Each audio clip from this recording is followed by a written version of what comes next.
Hello. Just gonna sit here until people start coming on. I think I'm probably a little early. That's okay. Nothing wrong with being early. Just matters if you're late. And I'm never late.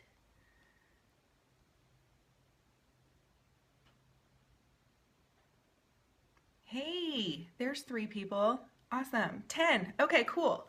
So I will go ahead and get started because that's enough for me.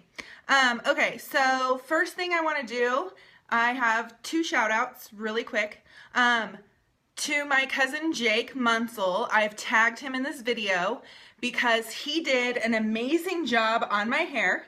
If you are in the Kansas City area, he works at Beijing, I think is how it's pronounced, in Prairie Village. And he is awesome, so check him out, okay? Also, I have a shout out to my friend and also my boss, Suzanne Rakes Higdon. She's also tagged in this video. She made this little top for me like last minute, and I love it. It just is my website where my blog is, winningwhilelosing.com, so thank you so much, Suzanne, for that. Okay, so now we're gonna go ahead and get started on the things that I wanna talk about today. So, the first thing that I'm going to talk about kind of starts off a little negative, I guess you could say. I want to talk about bullying. So somebody who's been overweight all of their life, they tend to have gone through a lot of bullying. The reason why I want to talk about this is because bullying does go into what you feel are your insecurities. So when I was younger, and even not that young, in middle school and high school, I was bullied a lot for being overweight. There were times where things would be said that maybe weren't bullying, but to me, it really did affect my insecurities of myself. Like, I remember in high school, all of the guys would call me Peck. My last name is Peck, which, you know, good for that. But I always felt like all of the guys calling me Peck meant that they thought that I looked like a dude, that I was just like big and bulky like a dude, which I mean, I was, but still that's something that's never left me. And it may not have been considered bullying, but it's just something that was a complete insecurity for me. But there were specific times that I was actually bullied. I remember specifically being in middle school, getting a pop out of a soda pop machine, and 2 girls who maybe will watch this. I don't know if they will or not, or if they'll even remember, but I had a short haircut. I was overweight. I was big.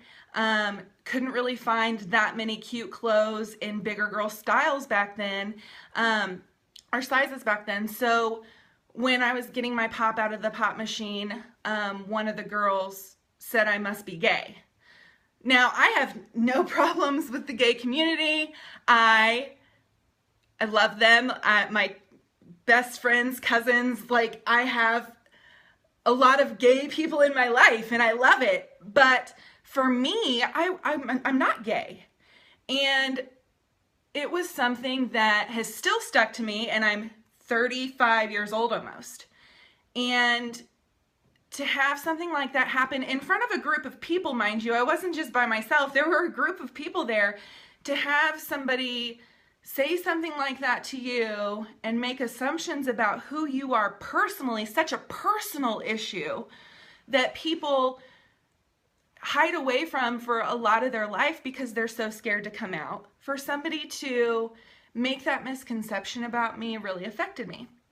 So there have also been times where, you know, being overweight, you get the normal stuff like fat butt, fat ass, and fatty, and all that kind of stuff, which I lived through too. But that moment when that happened in middle school for me will never leave me. Another time was standing in the lunch line, and the same 2 girls asked me in front of everybody how much I weighed. And I was mortified because everybody turned around to listen. And when that happened, of course, like, I've always been overweight, and we've always been taught, being overweight, at least I was, to hide as much as you can, to go inside of yourself as much as you can. So I didn't give them my real weight. I wouldn't have anyway. It's none of their freaking business. But I was embarrassed and I was mortified, so I gave them a fake weight. And they looked at me and laughed and said there was no way that I weighed that much because so-and-so weighs that much and she has more muscle. And I was like, yeah, exactly. She has more muscle. That's why she's thinner than me. But it still is something also that has never left me. So if those two girls do end up seeing this, just know that I forgive you. I think that is one of the biggest things that you can do going through an extreme weight loss journey is to really look back on your past and find out what was it that for me caused me to overeat and just not care. And I think one of the things that really stuck to me is that all of these people, all of my life, always basically told me I wasn't good enough because of my size. And while those words may not have specifically been said, that is the feeling that I ended up getting, is that I was never good enough because of my size. I only had very few friends. I may have hung out with people and talked to people in high school, but I didn't like hang out with them outside of school. I had very few friends. But the friends that I did have loved me no matter what size I was, no matter any of that, because they knew I was actually a cool chick and I was fun to hang out with. But those moments of bullying really made me reflect on what my insecurities were before my weight loss surgery and what my insecurities are now. If you don't go through these processes of really reflecting into yourself and understanding what brought you to the point of needing weight loss surgery and recognizing those insecurities now so they don't take you back to where you were before weight loss surgery, you will end up back there. So I think for anybody who is considering weight loss surgery or is just considering a weight loss that could be life-changing, you need to look at those things and really reflect into yourself about them. So some of the insecurities that I had before weight loss surgery, of course, I was big. I was still cute though. I know that. Y'all are great for telling me and reminding me, and some people may be like, she is the least humble person I've ever met in my life. Sorry about it. Don't really care. I was so cute, 320 pounds. There are a lot of females out there that are really, really, really beautiful and cute now at a smaller size, but I bet you not a one of them could be as cute as I was at 320 pounds. And I really do feel that way. So, but I was big and it was uncomfortable. It was an insecurity I had more so because it was uncomfortable. I had an insecurity about, oh, here's some chairs for you to sit in, but I have to look at those chairs and wonder, well, which one's gonna hold me? Because another time that I had an experience that I'll never forget, I was sitting in a chair at a barbecue and the chair broke. And it was mortifying. Again, another moment in my life of just sheerly wanting to just hide inside of myself. And of course everybody started laughing, so what do? Instead of hide and shy into myself, I've got to laugh too, because I can't let them know how much it bothered me. But one of the things that I've noticed since losing the weight that I've lost, I don't have to look at a chair anymore and wonder if it's going to hold me, which is an amazing feat. Hallelujah to the non-scale victories. Gotta love them. Yeah, I don't have to do that anymore, which is great. Some of the other insecurities that I had when I was overweight was going shopping with a friend. If I went shopping with a friend, chances are I'm not going to be able to fit in anything that any store they go to will fit me. It won't fit me. Nothing will fit me. So what do I get to do? I get to stand around and watch this girl put on some cute clothes. And yes, it's my friend, but still at that moment, I'm mad. I'm mad. I'm mad at myself. I'm mad at where I'm at in life. I'm just mad. So that was another insecurity of mine. And there's many more, but those are just a couple that for me I wanted to share with you guys. But since surgery, some of the insecurities that I have is wondering if people will judge me because I had weight loss surgery instead of trying to do it the natural way, which I tried the natural way all of my life. So that's something that when somebody asks me how I lost the weight, I'm very honest. I had weight loss surgery. I tell everybody. I don't care who knows. Y'all go ahead and say what you want. But at the same time, I do have a moment of wondering if they think that I'm less than because I had weight loss surgery or needed to have weight loss surgery. And that is something that I don't know how long it'll take me to get over that. And maybe this is why I do this, is to let people know that just because somebody had weight loss surgery does not make them less than a person who was 120 pounds overweight and they didn't have weight loss surgery. It's still hard. It is still hard every day, but at the same time, every day it gets a little easier. Every day I find alternative foods. Every day I think of recipes that I could make that are healthier, that when I was overweight, I'd make it and be like, oh, this is delicious, and I miss it. So how can I turn that recipe of mine into something that is low carb and high protein? And so I'm working on it, is basically what I'm saying. I'm working on these insecurities I now have. This, yeah, that is an insecurity. That's not hot. So that is an insecurity I have. I used to have a big ass and I loved my booty. I did. I loved my butt. I don't have it as much anymore. I mean, I still have a butt. It's still out there a little bit, but I'm working on it every day. Every day I'm working on this, and every day I'm working on that, because I don't want to have these insecurities. So I think that really looking at yourself and saying, okay, these were what my insecurities were before weight loss surgery, and dealing with those, and then taking a good look at yourself and saying, okay, these are the insecurities I still have. What can I do to change those things and make them to where they're not insecurities anymore? I think that that is super important for anybody who is going on an extreme weight loss journey. So there's that. Okay. How do I cope with anxiety, boredom, and past hurts that I've had? Instead, how do I deal with them? Whereas before weight loss surgery, I would eat. That's what I would do. I ate out of boredom. I ate because I was going through crazy things and I had high anxiety. And I would eat because I was sad, because I was depressed. So some of the things that I've done to cope with those things in a different, more positive way is I joined a gym. I know I joined the gym on Saturday, but I am seeing that it is a great stress relief.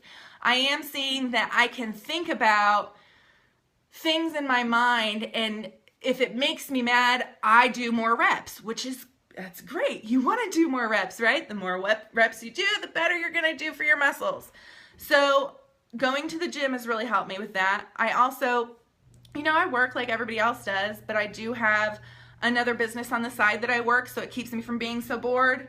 And then, of course, doing these live feeds and being a part of the great groups that I'm a part of on Facebook, and answering questions and talking with people who have gone through the surgery, getting ready to go through the surgery, or just want to lose some weight. Talking to y'all really has helped me with the boredom and being motivated too. So those are the things that I do to keep myself from overeating, which I know is what a lot of people have a problem with after weight loss surgery, is still utilizing eating as a coping mechanism for all of those things. So if you can find a different outlet, that'll really, really, really help you out a lot with that, whether it be knitting, sewing. I like arts and crafts. I'm a crafty type girl. So anything like that would help me. So I'm sure there's something out there that you can think of that would keep you from getting so bored that you eat. Okay. I have my note cards down here. Sorry. Okay. So when you go through extreme weight loss, there are definitely things before that you weren't able to do that now you can. So I made, and I think it's a good idea for anybody, no matter how much weight you're trying to lose, try to think of something that you can't do right now, or that you couldn't do before losing the weight, even if it's 20 pounds, that you would like to do once you lose the weight. Set yourself goals. So some of my goals are very simple, but some of them are a little bit more hardcore. And there's nothing wrong with that. So one of my very first goals is to be able to wear heels and not feel like I'm dying from the feet up, because that's how I felt. Like literally my feet would hurt so bad, my knees would shake and it would start hurting my back, and I've had 5 back surgeries, so that's no good. And I'd just be standing there just shaking, still with the dumb things on, instead of just taking them off and being comfortable. So I never wore heels again. And so I am so excited to be able to wear heels and not feel like I'm dying from the feet up. It'll be great. So I don't own a pair of heels. I need some. I don't even know where to go buy heels because I don't do it. So, but now I want to. So suggestions, if anybody has a pair that let me borrow. My birthday's April 1st. I might want to try a pair before I go buy a pair. You know what I'm saying? So let me know. Okay. Another goal that I have, which may sound really weird. The first time my husband and I went to Vegas, we went out there for his birthday, and the night of his birthday, we took the elevator up to the top of the Eiffel Tower. The whole time I'm up there, and this thing's made of steel, okay? It ain't going nowhere. But for some reason, my 320-pound mind told myself, I need to get down because I'm going to break this thing. And that's exactly what I did. I got up there and I got down, because it just is something that when you're overweight and you have had things break on you before, you just don't trust nothing anymore. That's all it was. But now my goal is, the next time I do go to Vegas, I want to go to the top of the Eiffel Tower and I want to really enjoy it. I want to know that I've been up there at a higher weight, so it ain't breaking this time. And so I want to do that. I want to go zip lining. We'll start off there. I don't know about skydiving yet. Let's see how zip lining goes. Let me get over this fear of heights I've got a little bit, and then we'll go from there. But those are just 3 of the goals that I have. I have a lot more. I want to be able to go into any clothing store and know they carry my size. Huge goal for any female. Everybody has that one when they lose weight, right? So, you know, those are just some of the goals that I have for myself. I think that it's very, very important that when you are wanting to lose weight, you do sit down and you write down some goals that you have so that you can work towards those goals. And that way you have something to look forward to. Okay, so I did have somebody who sent me a message, and they had quite a few questions. Miranda Barnett, she sent me quite a few questions, and I'm just going to go over her questions really quick because I thought they were really good ones. A lot of you know that I love my protein chips, but a lot of you probably also know by now that I can't stand them by themselves. They taste like dirt. Even the flavored one can't do it. You have to, I feel, when you eat those protein, and I mean, my taste buds are different than yours. You may like them plain. I can't do it. Can't pull it with a tow truck. So I always have to have a dip. Ranch dip at whatever store. If you look on the back of it, carbs are very, very low, if any. No sugars. Very, very low on anything like that. So, and I mean, they're still low on protein too, but you can always add Geno Pro to the dip, get you some protein in there while you're eating those protein chips, and they do taste a lot better. So that's one thing that she had mentioned. So I just wanted to really quick give that advice to her and all of you at the same time. Get some dip, get some Geno Pro, add them together, eat your protein chips. It's great. It tastes so much better. The other thing that you can do instead of the protein chips, if you do the dip with the Geno Pro in it so that you can get some protein, if you really, really, really dislike the protein chips from Quest, you can always do the dip idea that I just gave you and make yourself cheese chips. What I'll do is I'll post the recipe to the cheese chips. It's super freaking easy. Like, an 8-year-old could make them if their parents were cool with them using the oven, but I'm going to post the recipe to different kinds of cheese chips onto my blog, winningwhilelosing.com. It's right here for all of you. So yeah, winningwhilelosing.com. You can check that out this weekend. By this weekend, I will have those recipes up there as well as a few more, okay? Miranda also asked, she said that her workouts have gotten more intense, but she feels like she's eating less. My thing is with working out. Granted, I just started working out, but part of the reason why is because I really wanted to find out for me what would be best before I got into a workout regimen, because I wanted it to be consistent and I wanted to do it at least 5 times a week. So granted, I just started it, but it is something that I have done quite a lot of research on before starting it, because I wanted to make sure I was doing what was right for me. So when you work out, you actually need to intake, especially if you're working out the right way, you need to intake a little bit more food, because you're burning food off if you're working out the right way. She said that right now she's getting 600 to 800 calories a day. So when you're getting 600 to 800 calories a day, you have to consider the fact that a sedentary woman between the age of 31 and 50, so basically they have a job where they sit all day, they are still going to burn on average 1,800 calories a day just by having that job where they're sitting there, okay? If you are intaking 600 to 800 calories a day, even if you're active and doing 30 minutes of cardio a day, you're burning so much more than even close to the calorie intake that you're bringing in, okay? Right now I'm at 880 calories a day that I'm intaking. And my trainer actually wants me to get up to at least 1,000, because what can happen is if you intake too few calories and you're sitting there trying to burn it up, you're not building your metabolism up.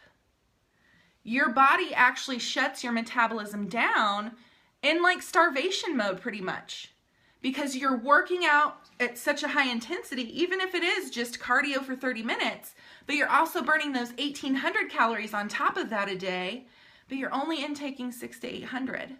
You need to bring up that calorie intake in order to see any kind of change in your body.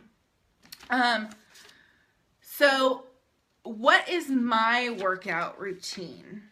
I want to go over that really quickly, because I think when you think weight loss or you do go through a weight loss surgery, our minds have always been told, being overweight, you just need to run it off. Just run it off. Just start running, start walking every day.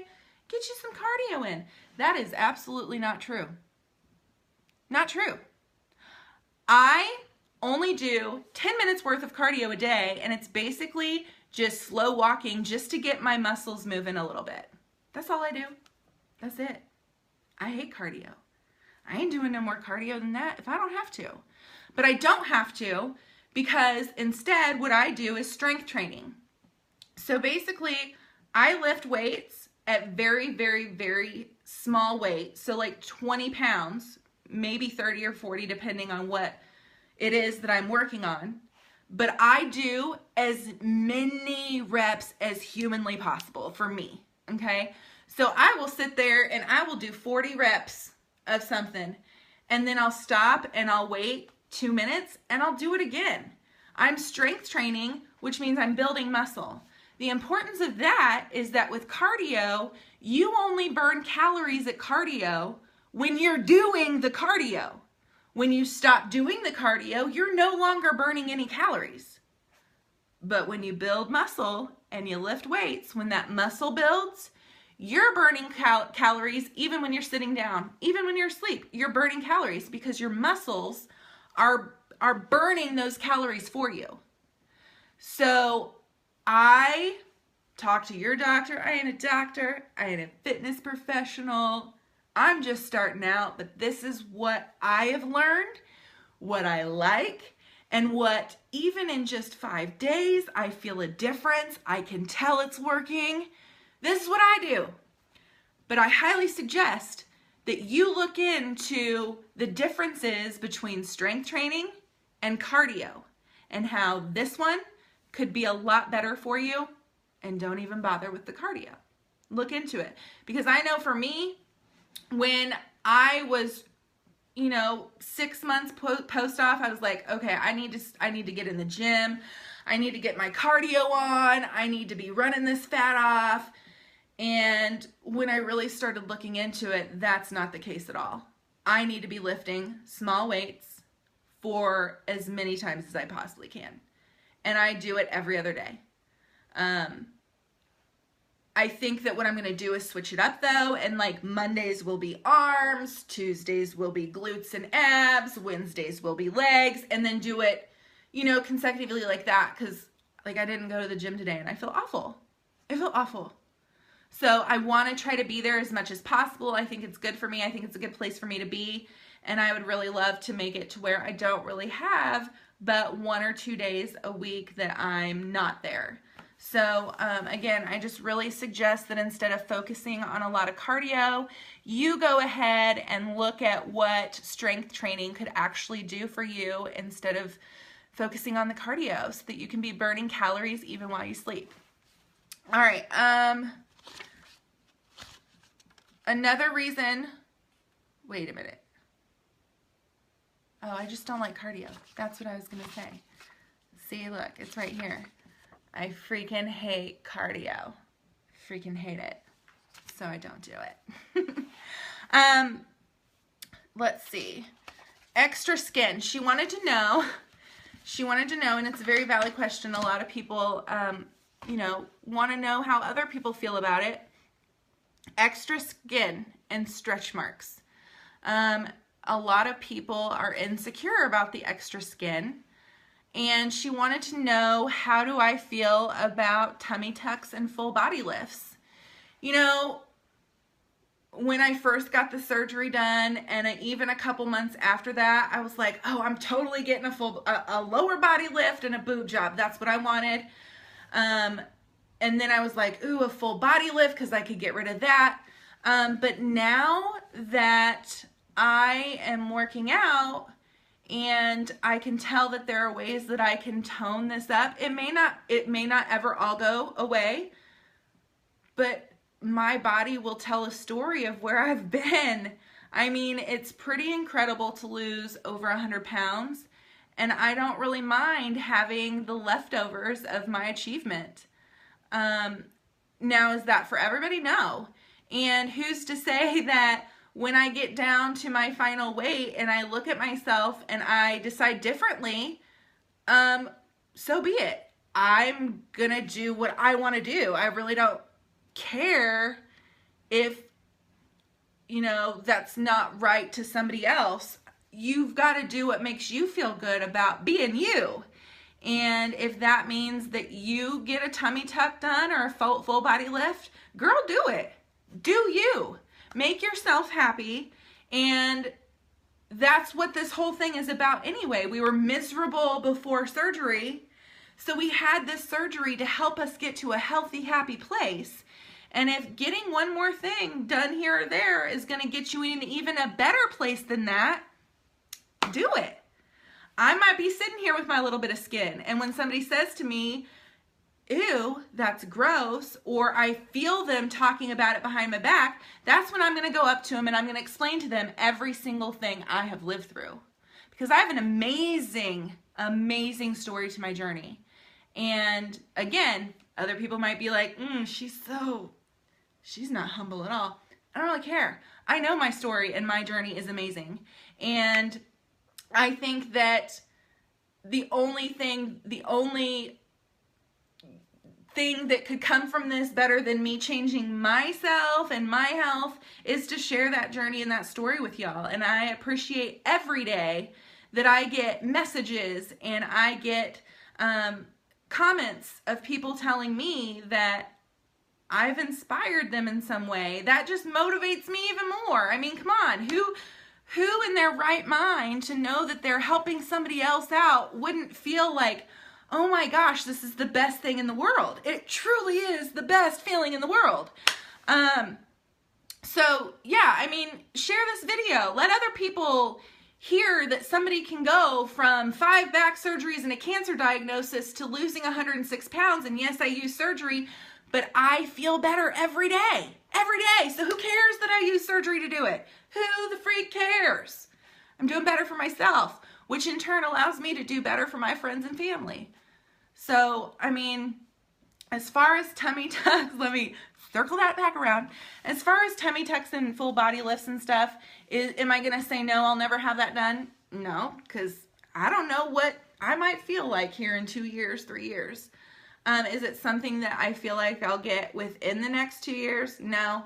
No, I have so much more of this journey that I have left to go through. I have so much more about myself that I want to figure out and find out. And I got a lot more working out to do. I mean, in 2 years, who knows what could happen with this? Who knows?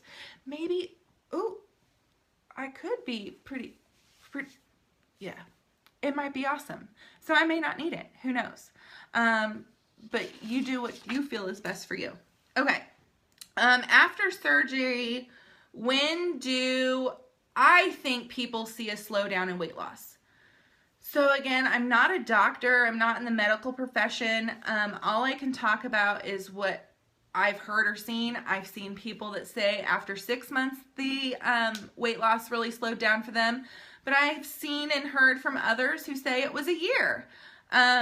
Everybody is different, and everybody's going to have a different success rate with this. So you really can't determine what yours will be based off of somebody else. And you're going to do different workouts. You're going to eat different. I mean, all of that takes into, all of that is what holds accountable how long you see a weight loss. So don't base it off of anybody else. We all have our own journey.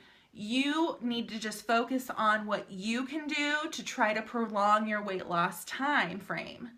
And I think that by working out and doing more strength training than cardio, you will see that your weight loss could extend a lot farther than other people's that you talk to. So the other thing that I've gotten a lot of questions about is alternative foods for sweets and chips. So what I'm going to do, this is what's exciting. I've kind of mentioned to you guys before that I had some stuff that I was working on for people who are wanting to lose weight, for people who were getting ready to go through surgery, people who've been through surgery. So what I'm going to do for the alternative foods, I am formulating a whole PDF file of all of the alternative foods that I have found, that I've tried, that I've liked, what their nutritional content is, where you can buy them, and that PDF file will be available. I will be posting how you can get one. If you are interested in that PDF file, please send me a message. I will make sure that you know how you can get that PDF file. There are other PDF files that I am going to make as well. So yeah, just know that that is coming. It will be this weekend that I work on those and get them together. So by Sunday, if you are interested in an alternative foods PDF file, high protein, low carb, give me a message and I'll let you know how you can get it. One more thing I wanted to say is, I don't know if y'all know this, I do have an Etsy shop. It's Bella Heart Design Company at Etsy.com. So there's a lot of stuff in there, but I am going to start making stuff specifically for weight loss surgery. So I'm going to make things for your scale that make it look pretty and motivating. I'm going to be making these kind of cups with pretty stuff on it. You know, send me what you would want as a weight loss person trying to lose weight. What's something that would motivate you to see? Like if you had a motivational sign next to your mirror or next to your scale, do you think it would help you not to focus so much on the scale number? Focus more on your non-scale victories, which are even more important than those scale victories. Send me what you would like to see. My blog, winningwhilelosing.com, recipes are coming to it within this weekend as well. Check it out. Make sure you go on there. There will be ketogenic recipes on there, as well as paleo recipes and other recipes that I've just found that fit into those two ways as well. Also, my YouTube channel, just search April Herbal, or if you want, I can send you a link to my YouTube channel. You need to subscribe to it. Tomorrow, I am going to, only on YouTube, I will be posting a giveaway. So you have to be subscribed to my YouTube channel, and you have to be looking out for the video, and it is going to be a giveaway, but you have to watch the video in order to get the answer. So all of the information about the giveaway will be in that video, so look out for that tomorrow. Please go to my YouTube channel. Just search April Herbal. My name's right up there. Just search for that in YouTube. Subscribe to the channel so that you can know about the special giveaway I'm doing. It will include a cup. It will include some protein bars, different things that I like, and a few other goodies as well, okay? So make sure you subscribe to that YouTube channel. Also, check me out on Instagram. Come follow me.